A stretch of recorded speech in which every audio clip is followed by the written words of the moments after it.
자, 손익계산서 개정하고 관련된 예제 부분 피시면 예제가 여러 개가 나와져 있을 거예요. 요거 정리하고 손익으로 넘어갈게요. 자, 다음 과목 중에 수익 과목은 수라고 쓰고 비용 과목은 비라고 써달라고 얘기를 했습니다. 결론적으로 개정 과목 구분할 수 있느냐라는 부분의 취지 때문에 보여드리는 예제예요.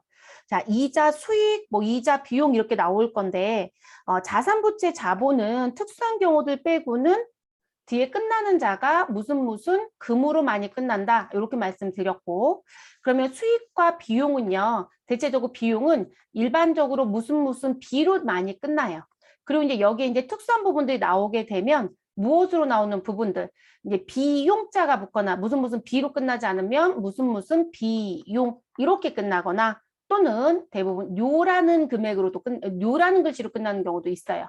그리고 이제 요즘에 수익자라는 글씨를 비용자를 얘기했으니까 여기다 써드려야겠네요. 수익 같은 경우는 무슨 이교로 끝나고 그리고 비용자가 들어왔으니까 여기는 수익이라는 글씨가 들어오는 경우가 있어요. 그래서 이제 그런 식으로 등장이 된다라고 보시면 될 것 같아요. 처음에 이제 접하실 때 좀 어렵다라면. 그러면 이자 수익이네요. 그럼 수익자가 붙었으니까 누가 봐도 수익 계정 과목이고 이자 비용이네요. 그러면 비용이라고 봐주시면 되고 자, 매출이라고 되어 있죠, 여러분. 상품을 팔면 상품 매출, 제품을 팔면 제품 매출 이런 식으로 가요. 그래서 매출은 수익 계정 과목에 들어갑니다. 자, 급여라는 게 있네요. 급여는 비용이 여러분 대표적인 인건비. 자, 임차료로 나와져 있네요. 자, 임차료는 자, 우리가 임차가 있고 누가 있을 것이다? 임대가 있어요, 여러분. 그래서 임대는 집주인 이렇게 보시면 되고요. 임차는 세입자. 그럼 여러분 돈을 누가 줘요? 임차로 들어간 세입자가 임대인한테 돈을 주는 거 아닌가요? 그렇죠? 그러면 돈을 주는 사람은 돈이 나가고 돈을 받는 사람은 돈이 들어오는 거죠. 그러니까 돈을 받는 사람은 수익이 생기는 거고 돈을 주는 사람은 비용이 생긴다고 봐야 되겠죠. 이렇게 정리하시면 되겠죠. 그래서 임차료는 비용이다. 자, 임대료는 수익이다. 이렇게 봐주시면 되고요. 자, 그리고 상품 매출 원가라는 게 있어요. 상품 매출이 있으니까 그에 대응되는 원가가 있어야 되겠죠. 그래서 상품 매출 원가. 자, 이 부분은 비용입니다. 자, 잡이익. 여러분, 잡이익은 수익이죠, 여러분. 네, 영업과 관련이 없는 수익. 자, 잡손실, 영업과 관련이 없는 비용에 속할 거고요. 자, 수수료 수익, 수수료 비용 또는 우리 요거 무슨 부분? 비용자가 앞에 붙거나 수익자가 앞에 붙어도 된다. 그리고 여러분 수수료 비용은요. 여러분 일하러 가시면 지급 수수료라고 쓰는 회사가 상당히 많을 거예요. 자, 이거 재밌는 뒷배경을 좀 말씀을 드리면 한국세무사가 시험을 프로그램을 바꿔버렸단 말이에요. 중간에. 프로그램 바꾸더니 갑자기 지급수수료 개정 과목을 수수료 비용 개정으로 바꿔버렸어요. 그러니까 이제 이게 자격증에서 열심히 수수료 비용으로 지급수수료 처음에 배우다가 수수료 비용으로 바뀌었대요. 그럼 수수료 비용으로 또 바꿔서 배웠겠죠? 근데 업무에 갔더니 지급수수료 쓰고 있어요. 네, 보편적으로요, 관습적으로 지급수수료 개정을 더 많이 써요, 여러분. 근데 이제 자격증은 이제 자기네가 차별화를 두고 싶었던 것 같아요. 그런데 더 재밌는 건 한국세무사 주관시험이 지급수수료 개정을 수수료 비용으로 바꿨더니 AT 시험도 처음에 지급수수료 보다가 수수료 개정으로 바뀌었어요. 수수료 비용으로. 왜 바꾸는지 모르겠어요, 저는. 실무는 안 바꿔요, 여러분. 실무 프로그램은 그냥 지급수수료 개정 써요. 네. 그래서 여러분들 업무에 가면 수수료 비용 개정이 아니라 지급수수료 개정을 더 많이 쓸 겁니다. 시험은 살짝 잊으세요. 네. 그래서 같은 개정입니다. 자, 그래서 수수료 수익이 생겼고 수수료 비용이 생겼다라는 거니까 지금 수익자가 붙은 건 수익 개정 과목, 비용자가 붙은 건 비용 개정 과목.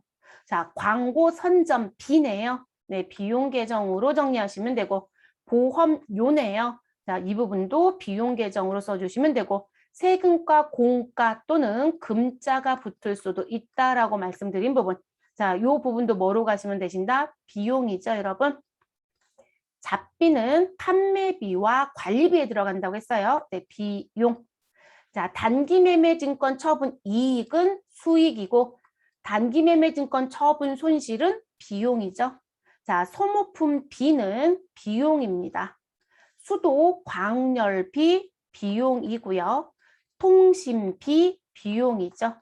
자, 유형자산 처분 이익은 수익이고 유형자산 처분 손실은 비용이죠. 여비교통비 비용으로 봐주시면 됩니다.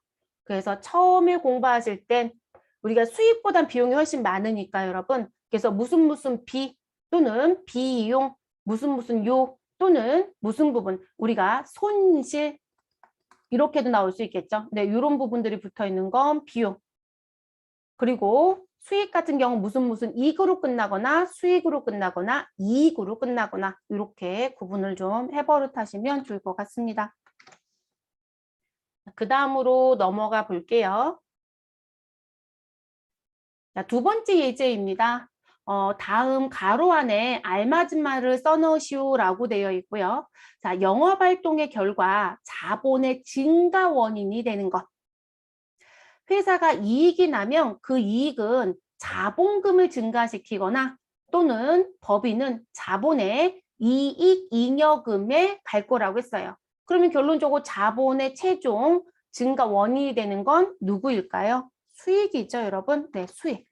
그래서 수익은 이렇게 얘기를 했어요. 수익이 발생이 되면 우리는 누가 증가할 것이다. 자산이 증가할 것이다. 그리고 부채는 감소하는 효과를 가져올 수 있다. 근데 이 두 부분의 효과로 인하여 최종적으로 누가 증가한다? 자본이 증가하게 된다. 이렇게 말씀을 드렸어요. 자, 그러면 자본의 감소 원인이 되는 걸 우리는 뭐라고 불러주면 될까요? 비용이라고 불러주시면 되겠죠? 비용. 자, 그럼 비용은 뭐라고 해 있냐면 우리 지금 돈을 썼기 때문에 돈이 나가야 되는 거죠. 사용한 것만큼. 그래서 비용은 자산이 밖으로 유출되는 효과를 가져옵니다. 그렇기 때문에 감소의 효과가 있고 그리고 아직 돈을 못 주었다라고 하면 오히려 부채가 증가되는 효과가 있을 것이다. 자, 이것으로 인해서 자본은 뭐가 된다? 감소하게 된다. 이렇게 되는 거죠. 그래서 움직이는 형태는 이런 흐름을 줍니다. 이런 프로세스로 움직이는 거고요. 자, 총 수익과 총 비용을 비교해서 총 수익이 무엇하면 비용보다 많으면 우리는 뭐가 생기고 이익이 생기는 거죠, 여러분. 그래서 순이익이 생기고 또는 당기순이익이 생기고 이렇게 해도 상관은 없어요. 그리고 이 순이익은 어디에 우리 누구를 증가한다? 자본을 증가시키게 되죠, 여러분. 자, 우리 앞에서 배웠으니까 배운 티 내볼까요? 조금 전에 1번 얘기할 때 했던 얘기. 자, 우리 지금 개인 기업이었다. 그러면 자본에 누가 증가될 거고요? 여러분, 자본금이 증가할 거라고 했었죠. 왜냐면 개인은 자본에 자본금밖에 없다라고 했어요. 자, 법인은 항목이 몇 개가 있다? 5개가 있다. 제가 뒤에 있는 건 몰라도 했는데 5개 항목은 계속 입에 붙여주시는 게 좋아요. 지금부터. 누가 있었냐면 자본금, 자본잉여금, 자본조정, 기타 포괄 손익 누계액, 이잉여금이 있었죠. 자, 그럼 법인은 누가 증가될 것이다. 그 자본의 이익잉여금이 증가가 되죠. 이익잉여금. 자, 요 부분에 갑니다. 그래서 우리 재무제표 작성할 때 여러분 반드시 손익계산서를 먼저 작성해요. 우리가 공부를 할 때는 자산부터 배우거든요. 재무상태표 있는 애를 먼저 배워요. 근데 사실 손익계산서를 작성을 끝내지 못하면 이익이 났는지 손실이 났는지 알 수가 없죠. 그리고 이익과 손실에 따라서 자본이 영향을 받잖아요. 그렇기 때문에 손익계산서 정리를 못하면 재무상태표는 완성시킬 수 없어요. 네, 그렇게 흘러가요. 재무제표도 작성하는 순서가 정해져 있거든요. 자, 그럼 세 번째 문제로 내려올게요. 자, 총수익과 총비용을 비교해서 누가 총비용이 많으면 그럼 결론적으로 총비용이 총수익보다 크다. 이 얘기인 거죠. 그러면 우리는 이익일까요? 손실일까요? 손실이 발생하죠. 그래서 손실이 생기고 이 결과로 자본은 무엇 될 것이다? 감소하게 됩니다. 그러니까 내가 가지고 있었던 여기 위치는 같아요. 이 금액이 줄어들어요, 여러분. 내가 가지고 있었던 자본금을 깎아먹어 버려요. 그래서 전년도랑 비교했었더니 전년도의 자본금은 개인 회사입니다. 자본금이 3천만 원이었다. 근데 올해 자본금이 2천만 원이 됐더라. 그럼 왜 2천이들 봐야 돼요? 손해가 나서 2천으로 줄은 건지 아니면 대표이사가 회사 돈을 많이 가져가서 그런 건지 따져보셔야 될 겁니다. 법인도 똑같은 원리로 움직이고요. 위치만 달라진다. 대체하는 위치. 자, 네 번째, 일정 기간 동안, 자, 일정 기간 들어왔고요. 기업의 경영 성과를 나타내는 일람표를 우리는 뭐라고 부르자? 손익 계산서라고 불러주시면 되겠죠. 손익 계산서. 됐을까요, 여러분? 자, 그 다음 다섯 번째. 자, 손익 계산서 등식은, 자, 우리가 손익 계산서의 자기 자리를 얘기해 보면, 자, 수익은 자기 자리가 어느 변이고 대변이었고, 자, 비용은 자기 자리가 어느 변이었고 차변이었어요. 그쵸, 여러분? 그러면 차변에 등장하는 총 비용이 있고 대변에 등장하는 총 수익이 있었겠죠. 자, 이 둘의 관계를 정리해야 되겠죠. 그래서 지금 총 비용에 누군가를 무엇하고 더하면 누가 나온다라고 얘기합니다. 그럼 여러분 총 비용에 누구를 더해서 누가 나온다라고 하면 지금 이쪽 변이 대변이라고 본다라면 대변은 누구를 더해서 나온 거예요? 라고 하는 거죠. 그럼 누가 더 크다? 나는 지금 현재 총 수익이 100이고 총 비용이 70이다. 그러면 나는 누가 생겨서 이익이 30이 생겼다. 그러면 총 비용과 이익을 더해서 결과인 누가 총 수익과 같아지는 원리로 가야 되겠죠. 그래서 이 자리에는 총 수익이 들어올 것이고 그리고 이 자리에는 누가 들어올 것이다. 순이익이 들어오겠죠. 제가 분명히 단기자 붙여도 상관없다고 말씀드렸고 그래서 총 비용에 순이익을 더해서 총 수익이 나온다. 이렇게 얘기해 주시면 되겠죠. 자, 그리고 여기 총 비용은 그러면 이렇게 또 다시 쓸게요. 자, 총 비용이라고 되어 있고요. 자, 그리고 어느 부분 우리 반대편엔 총 수익이 있겠죠. 그런데 지금 이 부분이 뭐가 되는 거예요? 차변이 되는 거죠. 그래서 차변의 총 비용은 대변의 누구와 누구의 합이다라고 얘기했네요. 그러면 총 비용이 현재 130이었다라고 하면 총 수익은 현재 100이라고 한다라면 여기에 누가 나오는 부분? 아, 나는 단기에 손실 얼마가 우리 30이 발생했다. 그래서 이 두 개가 더해지는 것처럼 보여지는 거죠. 사실상 수익과 비용의 차이만큼을 여기다 써주는 거긴 하지만 그래서 나온 부분. 그러면 이 자리에 들어가야 되는 건 총 수익의 단기 손실을 무엇하여 더해서 나온다라고 얘기를 또 하겠죠. 됐을까요? 이런 원리로. 다만 보고식으로 보여주면 맨 마지막에 단기순이익인지 단기순손실인지 보여지겠죠. 양수인지 음수인지 보시면 되는 거고요.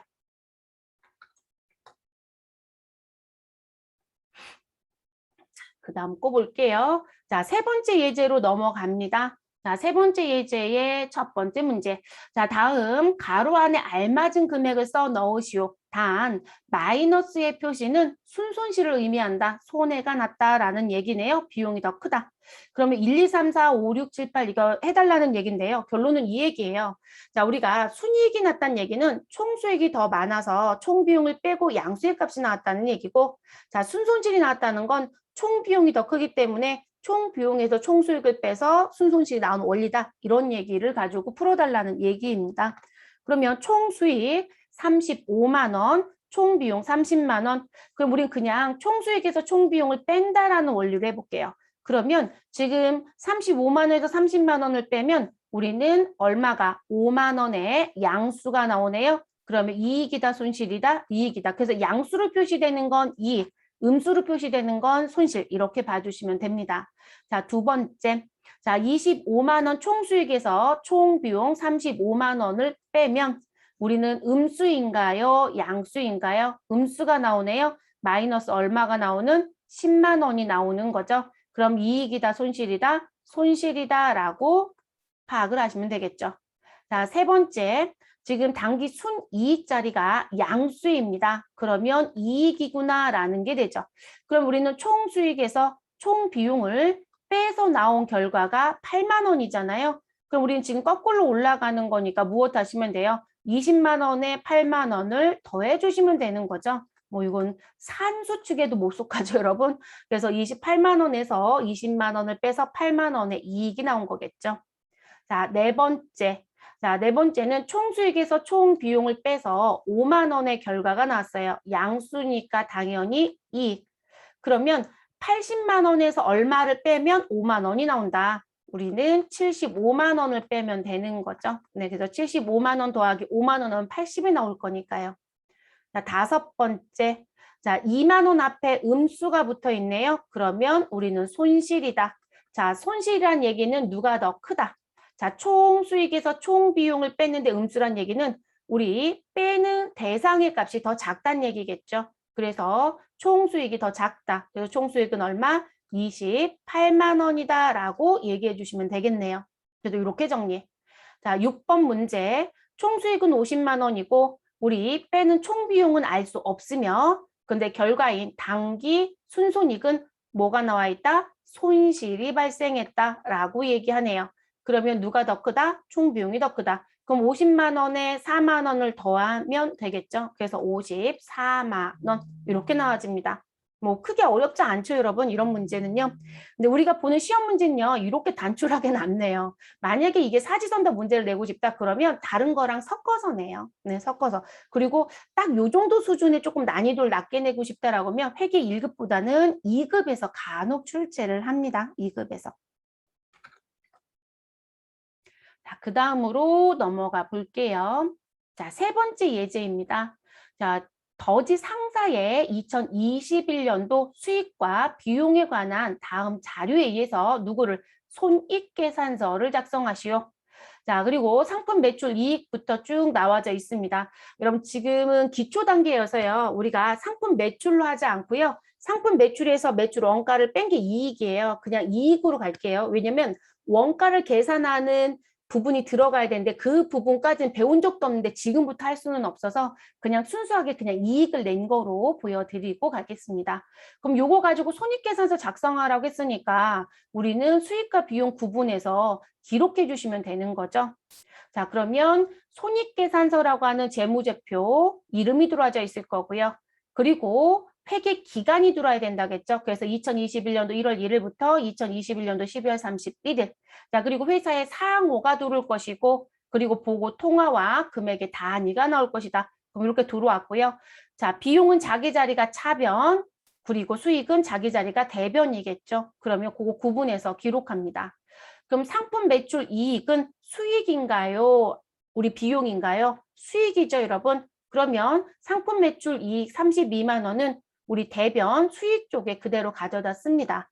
자, 수익과 비용은 우리가 작성 기준 배울 때 여러분 유동성 배열법 이런 거 배운 적 없어요. 그렇기 때문에 우리가 대체적으로 매출을 쓰고 그 다음에 영업의 수익을 쓰고 그냥 순차적으로 쭉 쓴다라고 보시면 돼요. 그럼 상품 매출 이익 기록해 주시고 금액 얼마 써주시면 되시고 32만 원 금액란에 써주시면 됩니다. 그래서 이렇게 정리해 주시면 되고요. 자, 수수료 수익. 자, 수익자 붙었으니까 이것도 수익 계정에 들어가죠. 그러면 수익 쪽 난 대변에 가서 수수료 수익 얼마? 8만 원을 기록해 주시면 됩니다. 자, 그리고 이제 또 수익 있는지 봤더니요. 임대료가 있네요. 임대라는 건 집주인이 받는 돈이니까 수익이죠. 자, 그래서 임대료 5만 원은 우리 대변 수익에 기록을 합니다. 금액 5만 원까지 같이 써주시고 자, 그럼 지금 나와져 있는 부분에 수익 계정 빠진 게 있는지 볼게요. 자, 지금 상품 매출 이익, 수수료 수익, 임대료 기록 끝냈고요. 자, 급여, 보험료, 여비 교통비, 통신비, 수도 광열비, 광고 선점비 다 뭐로 가셔야 돼요, 여러분? 이 부분은 모두 다 비용에 속하는 거죠. 그러면 차변에 기록해 주시면 되겠네요. 다만 저희는 지금 수익의 합계를 내볼게요.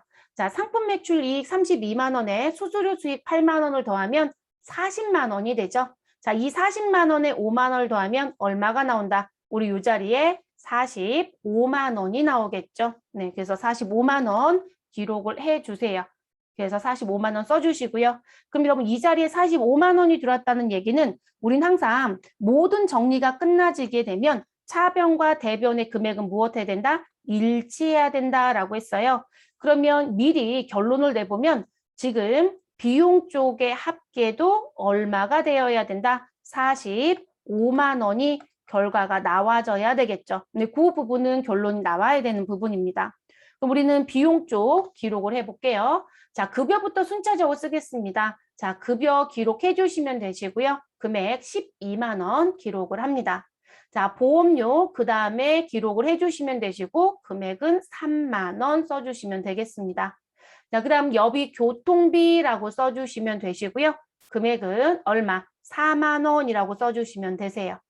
자, 그 다음 통신비 쓸게요. 네, 비용 쪽에 통신비라고 써주시고요. 6만 원 기록을 해주시면 됩니다. 자, 수도 광열비 비용이고 금액 5만 원 기록해 주시면 되는 부분. 이제 광고 선전비 하나 남았네요, 여러분. 자, 그러면 광고 선전비 3만 원 기록을 하시면 됩니다. 그러면 이제 비용 계정은 모두 다 썼어요. 근데 수익이 45만 원이에요. 근데 여기도 45만 원이 될 거라고 제가 빨간색으로 썼잖아요. 사실 제가 조금 성급한 판단이긴 해요. 왜일까요? 자, 앞에서 얘기할 때 여러분 제가 뭐라고 설명드렸냐면 지금 무슨 부분? 내가 수익과 누구를 비교해서 비용을 비교해서 누가 더 크면 수익이 더 크면 여기에 이익이 들을 것이고 자 그런데 우린 수익과 비용을 비교해서 누가 더 크면 비용이 더 크면 이 자리엔 손실이 들어야 된다. 이 원리로 가는 거잖아요. 근데 저 아직 비용 합산도 안 해봤는데 여기 45만 원이라고 결론 내버렸잖아요. 이 부분이 수익이 더 크면 다행이겠지만 사실상 이렇게 성급한 결론을 내진 못해요. 일단 수익의 합계를 내고 비용의 합계를 내서 지금 어느 부분, 지금 누가 더 큰지를 봐서 이익인지 손실인지 정리해야 됩니다. 근데 제가 왜 이거를 이익을 단정적으로 내렸냐면 대체적으로 저 같은 경우도 수업을 할 때요. 손실난 회사보다는 이익난 회사를 가지고 수업을 해요. 그리고 여러분 손실난 회사는 할 수 있는 부분이 별로 없어요. 그래서 대부분 이익난 회사로 가기 때문에 이렇게 결론을 냈는데 일단 비용 합계 내볼게요. 자, 급여 12만 원에 보험료 3만 원 더하면 15만 원, 15만 원에 4만 원 더하면 19만 원, 19만 원에 자 6만 원 더해 주시면 얼마가 되나요, 여러분? 19만 원에 6만 원 더하시면 우리 25만 원 맞나요? 네, 25만 원 되실 거고 10만 원, 20만 원 맞죠? 25만 원 되고요. 25만 원에 5만 원 더하면 30만 원, 30만 원에 3만 원 더하면 33만 원. 자, 그럼 지금 현재 수익은 45만 원이고 비용은 33만 원인가요? 맞죠, 여러분? 네, 33만 원이고 자, 그러면 수익이 더 크니까 우리는 이익 얼마가 발생이 된다? 12만 원이 발생이 되네요. 다행히도 45만 원의 합계로 결론을 낼 수는 있네요. 자, 그러면 이 자리에 누구 써주시면 될까요? 당기에 벌어들인 순이익이 얼마가 있다? 12만 원이 있다. 이렇게 써주시면 되겠죠. 됐을까요? 근데 이렇게 움직이는 부분이에요. 그래서 기록을 그렇게 해주시면 되는 부분. 저는 다시 깨끗한 텍스트로 보여드릴게요. 그래서 45만 원 들어오고 비용의 합은 33만 원이었으니까 45만 원에서 33만 원 빼서 당기순이익 12만 원 이렇게 보여진다. 됐을까요? 그래서 이렇게 정리를 해주시면 되는 부분입니다. 자, 그 다음 거 볼게요, 여러분. 세 번째. 자, 예제 세 번째 부분의 3번. 자, 배움 상사의 2021년도 수익과 비용에 관한 다음 자료에 의해서 손익계산서 작성하래요. 자, 앞에서 했는데 왜 여기서 또 하느냐? 이번에는 여러분 주어진 용어를 봤더니 당기 순손실이 발생이 됐고요. 그리고 보험료가 얼마라고 우리 주지 않았어요. 그러면 결론적으로 수익의 결과를 내주시고 당기 순손실을 기재하시고 비용의 전차액 얼마라는 결과를 내서 역산을 구해 주셔야 되는 부분이네요. 자, 그러면 기록하러 가볼게요. 자, 지금 손익계산서에 들어가셔서 우린 상품 매출 이익 대변부터 쓸게요. 자, 대변의 수익에 가셔서 상품 매출 이익 45만 원 기록해 주시면 되시고 자, 그리고 이자 수익도 수익 계정이죠, 여러분. 그럼 대변에 기록을 합니다. 자, 얼마를 써주시면 되냐면 8만 원 써주시면 되네요. 자, 그리고 이제 임대료도 있네요. 임대료 기록을 해주시면 얼마? 우리 5만 원이 있어요. 그럼 5만 원 써줍니다. 자, 그럼 지금 상품 매출 이익 더하기 이자 수익 더하기 임대료 하시면 얼마가 된다? 58만 원이 되네요. 58만 원. 그래서 수익의 합계는 우리 수익만 더했을 때는 58만 원이 나오게 됩니다. 근데 여기서 결론을 내준 게 단기 순손실 얼마가 있다? 5만 원이 있다. 그러면 단기 순손실은 누가 더 컸을 때 우리가 발생된 총 비용과 발생된 총 수익을 비교했을 때 비용이 더 크면 나오는 부분이죠. 그래서 단기 순손실은 우리 총 수익이 기재된 자리 쪽에 가야 되겠죠. 그러면 이 부분은 대변에 기록한다, 차변에 기록한다. 대변에 기록을 해야 되겠죠. 아까 단기 순이익을 차변에 기록했었으니까요. 그러면 대변 쪽 마무리를 할게요, 여러분. 그러면 수익 쪽에 가셔서 단기 순손실이라고 써주시고요. 제가 일부러 표시 내려고 빨간색으로 썼어요, 여러분. 자, 그리고 금액은 5만 원이라고 써주시면 됩니다. 그러면 수익 58만 원에 단기 순손실 5만 원이 더해지면 우리는 대변의 합계는 얼마가 된다? 63만 원이 되겠죠. 그럼 여러분 차변의 합계도 결론이 났죠. 총비용이 더 크다고 했으니까 결론적으로 총비용은 63만 원인 거예요. 그러면 차변 비용 쪽의 합계는 63만 원이 들어올 거고요. 여기다 비용을 순차적으로 쓰고 누구를? 보험료를 계산하시면 되겠죠. 자, 그럼 급여부터 순차적으로 다시 써볼게요. 자, 비용에 가셔서 급여라고 써주시고 금액은 28만 원. 자, 그리고 우리는 무슨 부분? 보험료는 기록은 하지만 일단은 공란으로 갈게요, 여러분. 자, 그리고 나서 여비교통비 곧바로 쓸게요. 또는 여비교통비 그냥 곧바로 쓰셔도 됩니다. 자, 여비교통비 써주시고 금액은 4만 원. 자, 세금과 공과도 비용이죠. 차변에 써주시고요. 금액은 6만 원입니다. 자, 그 다음 광고 선전비가 있네요. 네, 광고 선전비 써주시고 금액 12만 원이 있어요. 자, 그럼 이 부분하고 관련돼서 여러분 지금 보험료를 제외한 나머지 금액을 계산해 보시면 자, 급여는 28만 원이고 여비교통비 4만 원 더하면 금액이 32만 원. 32만 원에 6만 원 더하면 38만 원. 자, 38만 원에 12만 원 더하시면 50만 원인가요? 맞죠, 여러분? 그러면 지금 현재 보험료를 제외한 나머지의 합계가 얼마였죠, 여러분? 50만 원이었나요? 갑자기 금액을 합산해 놓고 기억이 안 나요. 50만 원. 그러면 63만 원에서 50만 원을 무엇 하시면 돼요? 빼고 보험료를 산출하시면 되겠죠? 그러면 보험료는 결과론적으로 얼마가 나올 것이다? 13만 원이 나오겠네요. 됐을까요? 네, 그렇게 정리. 그래서 이렇게 역산하는 부분에 내용들이 등장이 되면 그대로 정리를 시켜주시면 되겠습니다. 그래서 이 자리는 13만 원이 들어갑니다. 됐을까요? 그래서 단기 순손실은요, 기록하는 부분뿐만이 아니라 그냥 이제 금액 찾는 것까지 같이 보여드리고 싶어서 조금 변형을 했습니다. 그래서 이렇게 정리. 그러면 어떻게 움직인다에 대한 관점 때문에 잠깐 보여드리는 부분이고요. 다른 의미는 없어요, 여러분. 그리고 이제 대부분들이 요즘 수업들이요. 뭘 많이 안 하냐면 이게 손으로 T계정을 쓰거나 손익계산서나 재무상태표 기록하는 수업들 많이 안 하세요. 왜 그러냐면 전산만 잘하면 된다 이렇게 얘기를 하세요. 근데 전산만 잘한다라고 해서 업무가 되지는 않아요. 전산은 기본적인 걸 가져다 그냥 치는 거예요. 입력하는 거란 말이에요. 그렇기 때문에 뭔가 잘못됐거나 잘못 들어온 게 있으면 다 뜯어 고쳐야 돼요. 그래서 고칠 수 있는 능력 배양은 원리를 가져가시는 게 가장 좋은 방법이에요. 그래서 이런 수업은 여기까지만 해요, 여러분. 그다음부터는 이 수업을 더 하지는 않습니다. 네, 그렇게 알아두시면 되겠고요. 이제 뭐 할 거냐면 저희 이제 손익에 대한 정리 부분으로 넘어가 보도록 하겠습니다.